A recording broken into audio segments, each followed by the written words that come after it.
कल हम लोगों ने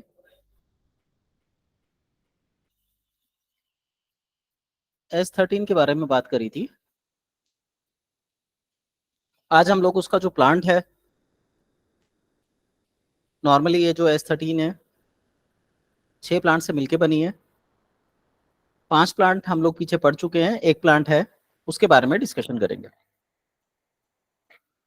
जो छठा प्लांट है वो है एलेथेंस ग्लैंडुलोसा। जैसा कि मैंने बताया था, ये बेसिकली C13 जो है लंग्स की रेमेडी है।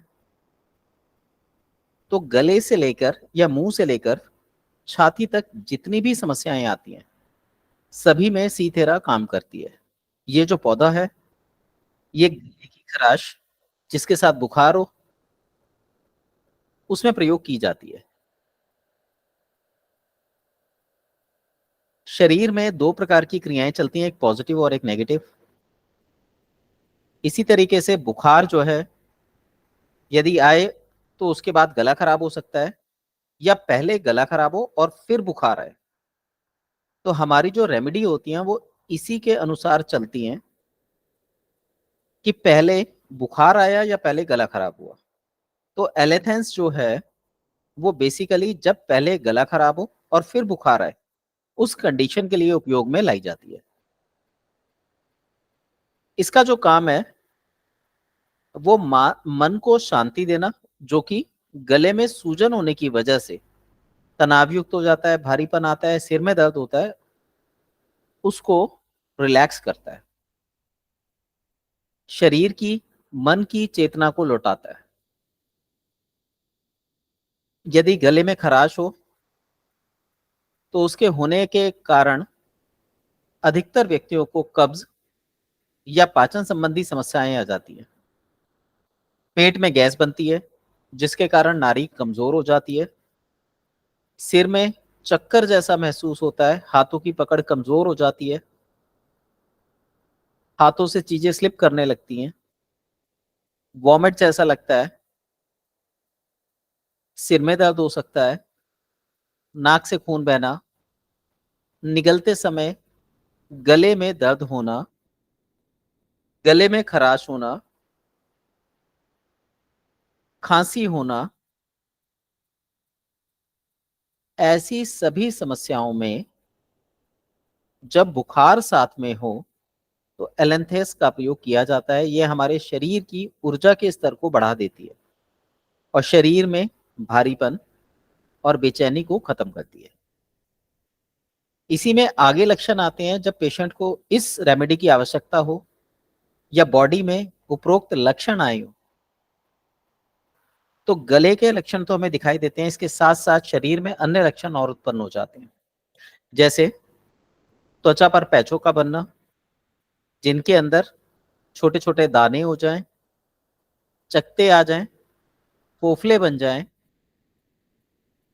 वहां का नर्वस सिस्टम एक्टिवेटेड हो जाए, ज्यादा हीटअप हो जाए, तो सिर में भी गर्मी का एहसास होता है,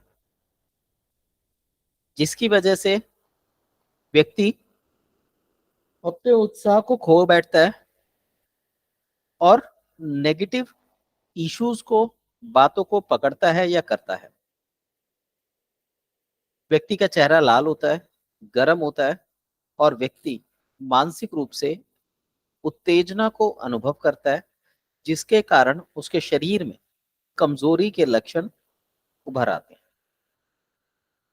ऐसा कुछ क्षणों के लिए होता है और उसके बाद उसकी जो स्थिति होती है वो विपरीत हो जाती है। तो व्यक्ति को मानसिक उदासीनता घेर लेती है, उसे कमजोरी, बेचैनी, चिंता बनी रहती है, आंखों में लाली आना, आ, कीच बनना, जलन होना, ड्राइनेस आ जाना, नाक नाक से पानी बहना, ऐसे लक्षण दिखाई देने लगते हैं।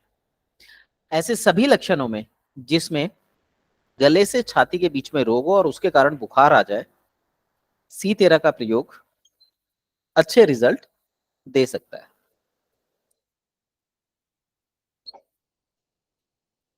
इसके अलावा लक्षण बनते हैं सुबह व्यक्ति जब सोकर उठता है तो उसके होठ सूजे हुए होते हैं, होठों के कोने फट जाते हैं, गले में बलगम आता है, या उस व्यक्ति को चौक की भावना आ जाती है, गला चौक हो जाता है। उसका पेट, विशेषकर लिवर की साइड सॉफ्ट पड़ जाती है, और उसके पेट में खालीपन की भावना रहती है। ऐसा व्यक्ति सुबह उठते ही कुछ ना कुछ खाने को मांगता है।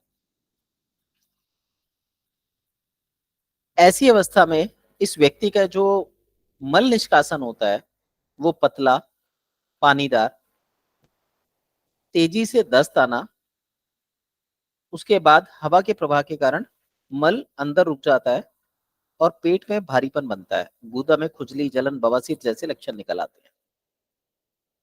ऐसे ही जब उसको दस्त पास होता है तो अनैच्छिक रूप से मूत्र भी निकल जाता है। महिलाओं में ये कॉमन समस्या हो जाती है। ऐसी अवस्थाओं में क्या होता है कि जब महिला चलती है तो यूरिन लीक हो जाता है, छींकते समय, खांसते समय। पुरुषों में ये शिकायत थोड़ी कम होती है। ऐसे पेशेंट को अधिकतर सिरदर्द, थकान, कमजोरी बनी रहती है। कभी कभी बलगम में खून आने की शिकायत भी होती है। पेशेंट अधिकतर इस केस में दुबला पतला रहता है, मोटा नहीं होता, और मोटापा अगर नजर आता है तो वो सूजन का होता है। जरा सा भी पेशेंट खट्टा खा ले तो उसकी सूजन जो है 4 घंटे 6 घंटे के अंदर बढ़ जाती है। ऐसे व्यक्ति के कमर में और कूल्हे के मध्य के बीच में लगातार थकान, कमजोरी, दर्द बना रहता है। जब भी व्यक्ति का वजन बढ़ता है तो हिप जॉइंट फैल जाते हैं। आपने देखा होगा बहुत सी महिलाएं हिप जॉइंट जिनके फैल जाते हैं, भले ही उनको ये बीमारी ना हो, लेकिन इस बीमारी के लक्षण आपको शरीर में दिखाई देंगे। आप सिम्टम्स मिलाएंगे, दिखाई देंगे। जिन भी महिलाओं के कूल्हे फैले हुए हों, ऐसे ही त्वचा में अनियमित रंग के पैच अलग अलग नजर आते हैं। कभी सफेद रंग का, कभी लाल रंग का, कभी पीले रंग का पैच नजर आएगा, अपने आप ठीक हो जाएगा। इस व्यक्ति में सामान्य समझ की कमी होती है। जो जैसा कहता है उसकी हाँ में हाँ मिला देता है, क्योंकि ये मानसिक रूप से कमजोर होता है। तो इसमें एक परिपूर्णता की भावना पाई जाती है। ये हर अवस्था को स्वीकार कर लेता है, हर किसी की बात मान लेता है, और जो जैसा कहता है ये वैसा ही करता है। इसके पास हम ये कह सकते हैं कि खुद का दिमाग नहीं होता। इस व्यक्ति में सेंसेशंस बहुत हाई होती हैं, फील करने की क्षमताएं बहुत हाई होती हैं। ऐसी कंडीशन में हमारी जो C13 है ये एक अच्छी रेमेडी रहती है। ऐसे और भी बहुत से लक्षण हैं। पैरों में सूजन दिखाई देगी आपको, अंगूठा बहुत मोटा होगा, पैरों में टखने के पास सूजन मिलेगी, अक्सर सूजन मिलेगी, महिला हो या पुरुष दोनों की सूजन मिलेगी। जो पीछे की जो बोन होती है जो पूरा वजन उठाती है, इस पे खड़े होने पर थकान होगी। शरीर के मोस्टली अंग लटके हुए होंगे। तो यहाँ पर जो आपका P3, P1, P2 है, S2 है, A2 है, इन रेमेडीज के साथ C13 का प्रयोग बहुत अच्छा रहता है, और ऐसे व्यक्ति को S3, C3 का प्रयोग भी लाभ देता है। अब हम बात करते हैं C15 की। C15 बेसिकली जैसा मैंने बताया था ये पित्त की दवा है। इलेक्ट्रो होम्योपैथी में इसे हार्निया की दवा बोला गया है। नॉर्मली हम हार्निया को पेट से संबंधित मानते हैं। नाभि में हार्निया हो गया, पेट में हार्निया हो गया। जो थोड़ा ज्यादा जानते हैं वो कहते हैं भाई अंडकोश में भी हार्निया हो जाता है। लेकिन हार्निया से यहाँ पे हमारा जो मतलब है वो है शरीर के किसी भी ऑर्गन का स्थानच्युत होना। जिसका मतलब हुआ अगर हमारे शरीर में कोई भी ऑर्गन अपने स्थान से बाल भर भी हिल जाए तो हम C15 का प्रयोग करते हैं। यहाँ पे सिर्फ हार्निया को नहीं लेंगे, हम संपूर्ण हार्निया को लेते हैं। मान लीजिए किसी व्यक्ति के घुटने की कटोरी जो है अपने स्थान से हिल गई, हार्निया मानेंगे, घुटने का हार्निया। किसी का कार्टिलेज घिस गया और हड्डियां पास आ गई, हड्डी का हार्निया हो गया। गॉल ब्लैडर अपने आकार से बड़ा होकर नीचे लटक गया, लीवर फैटी हो गया, तो हम गॉल ब्लैडर और लीवर का हार्निया मान के उनका उपचार करते हैं। तो C15 इस कार्य के लिए बहुत सहयोगी रेमेडी बन जाती है। साधारण रूप से डाइजेशन की प्रॉब्लम में किसी के डाइजेस्टिव ट्रैक को ठीक करने के लिए हम एस्टेन C15 का सामान्य प्रयोग करते हैं। इसी तरीके से एक व्यक्ति में सामान्य क्रियाओं को बनाए रखने के लिए, उसके स्वास्थ्य को बनाए रखने के लिए S1 के साथ भी C15 का प्रयोग किया जा सकता है। इस औषधि का कार्यक्षेत्र हमारी आमाशय, आंतें और पाचन संस्थान है। हम ये कह सकते हैं कि आमाशय की एक अचूक औषधि है जो आमाशय के सूक्ष्म से सूक्ष्म सभी अंगों, सहयोगी अंगों पर अपना प्रभाव रखती है। सिर्फ हम एक चीज कह सकते हैं कि इसका प्रभाव नाभि पर नहीं पड़ता। अब यहां पर थोड़ा सा मैं नाभि के बारे में बताऊं। नाभि हमारे शरीर में, वास्तव में जिस नाभि की हम लोग बात करते हैं वो होती ही नहीं है। ग्रंथों के अनुसार एक मान्यता है कि नाभि गुहा होती है और उसके अंदर नाभि रहती है। तो फिजिकल रूप में अगर हम देखें तो ना तो हमारे शरीर में कहीं नाभि गुहा है और ना ही नाभि होती है। तो जो हमारी पेट पे एक गड्ढा सा दिखाई देता है, जिसे अम्बेलिकल कॉर्ड के जरिए जुड़ा होता है, जो वहीं से कटिंग होती है और हम, मतलब हमारा जो सिस्टम है बनता है, हम इसको नाभि कहते हैं, पर वास्तव में ये हमारी नाभि नहीं है।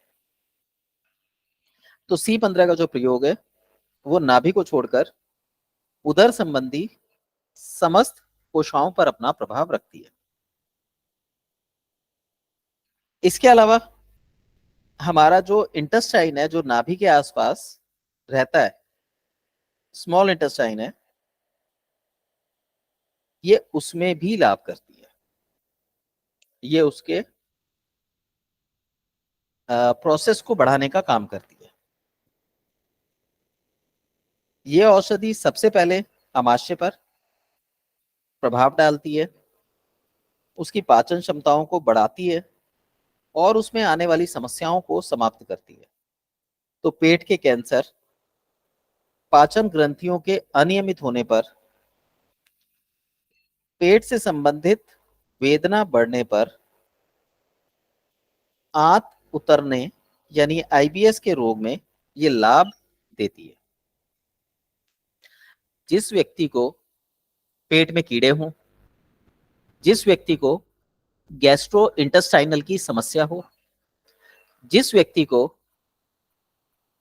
IBS की समस्या हो, ऐसे समस्त समस्याओं में C15 का प्रयोग किया जा सकता है।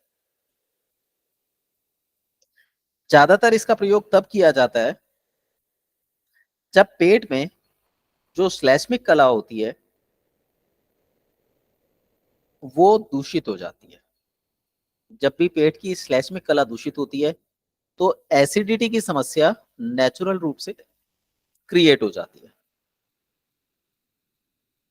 जिस व्यक्ति को एसिडिटी हो, S10 या S1 आवश्यकता अनुसार C15 के साथ प्रयोग करने से लाभ देती है। इसके अलावा यदि पेट सूजन के कारण बड़ा हो जाए, फैल जाए, पेट में गांठ निकल आए, पस पड़ जाए, कोई घाव अल्सर बन जाए जो सख्त हो, कैंसर हो जाए, ये सारी चीजों में C15 लाभ करती है।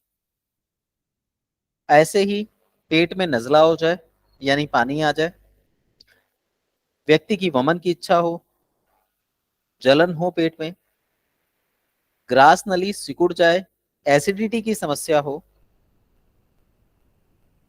गला पका हुआ हो, बवासीर की शिकायत कम या ज्यादा हो, मल विसर्जन करने से पहले आंतों में समान लक्षण आए, आंतों की जो त्वचा होती है वो इंटरनल ड्राई हो, घाव हो, अल्सर हो, ऐसी समस्त समस्याओं में C15 का प्रयोग किया जाता है। ये जो औषधि है, इसमें जो औषधियां मिलाई गई हैं,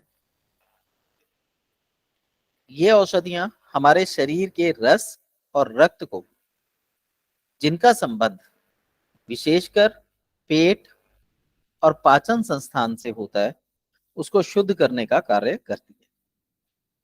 तो पेट में होने वाली किसी भी प्रकार की समस्या में C15 का प्रयोग लाभ करता है।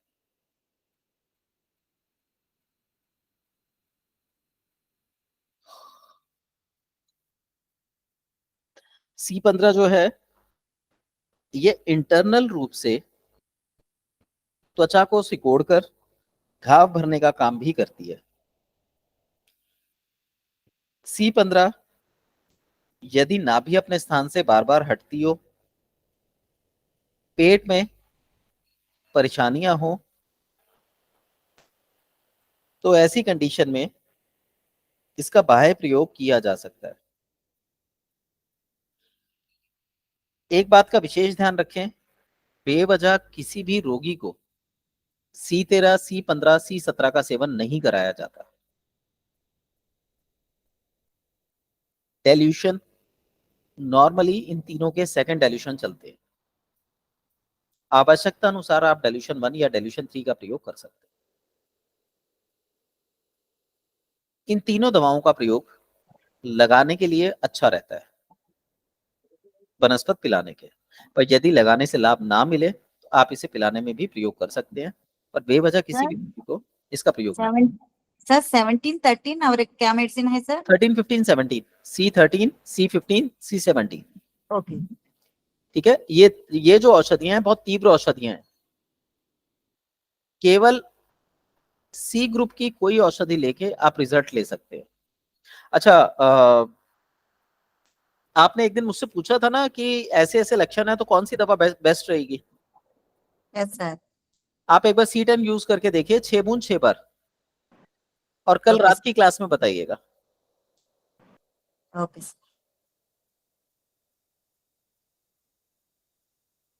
जब भी किसी व्यक्ति के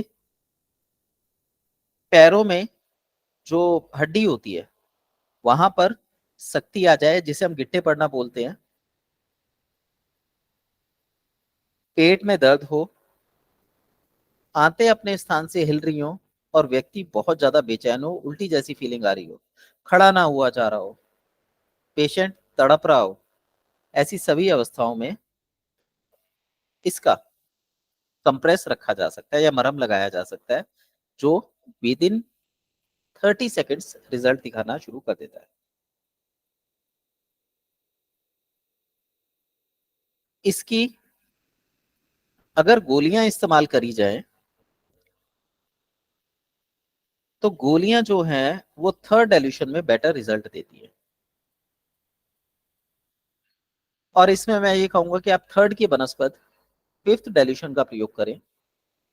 फिफ्थ डेल्यूशन जो है वो घाव को कसने का, सुखाने का, सिकोड़ने का काम करता है।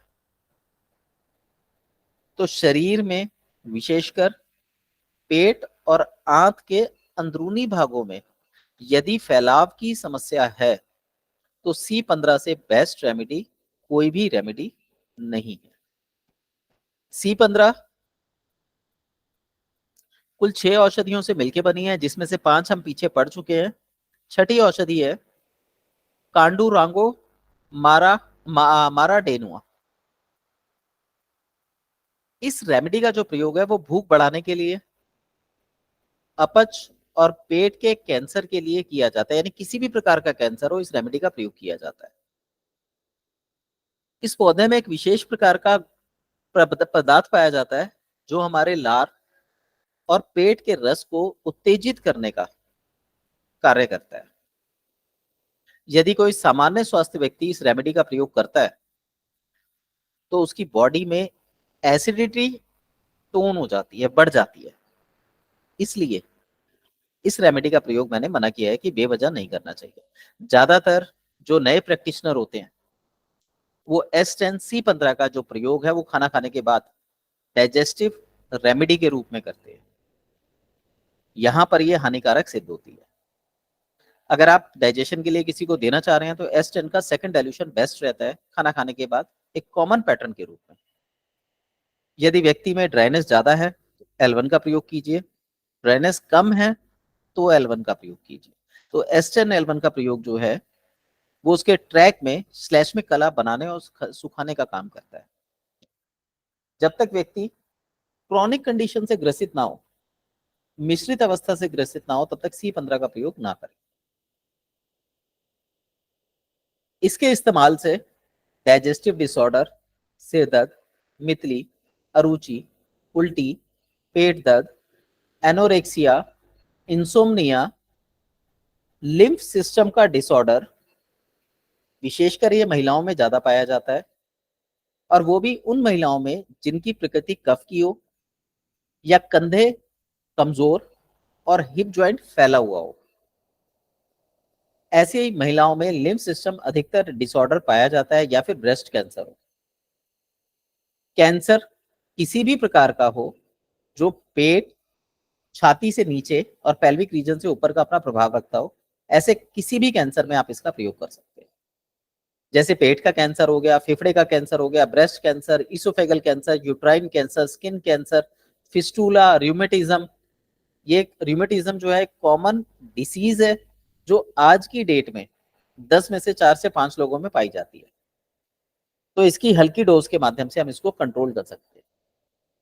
इसी तरीके से जो एसटीडी रोग होते हैं, स्मॉल पॉक्स हो गया, सांप काट ले तब हो गया, सिफिलिस हो गया, अल्सर हो गया, गैस्ट्रो इंटेस्टाइनल समस्याएं हो गई, एनीमिया हो गया, बेरी बेरी हो गया, घाव को सुखाने में, भरने में, गांठ गलाने में, गांठ कच्ची का कमजोर करने में ये सपोर्ट करती है। इसके इस्तेमाल से जो पुरानी औषधियां बनती थी पारंपरिक रूप से, इसका इस्तेमाल जो है वो कोशिकाओं और ऊतकों को सख्त करने के लिए किया जाता है। इसलिए बेस्ट रहेगा कि C15 का प्रयोग लगाने में किया जाए, भले ही वो पेट हो, आंतें हो या शरीर का कोई और स्थान। ये रेमेडी एक तीव्र रेमेडी है, इसलिए इसके लिए कुछ विशेष सावधानियां या चेतावनियां हैं। नंबर 1, जो महिलाएं गर्भवती हो या स्तनपान कराती हो उनको इस रेमेडी के प्रयोग से बचना चाहिए। और नंबर 2, जिन लोगों को लेटेक्स से एलर्जी हो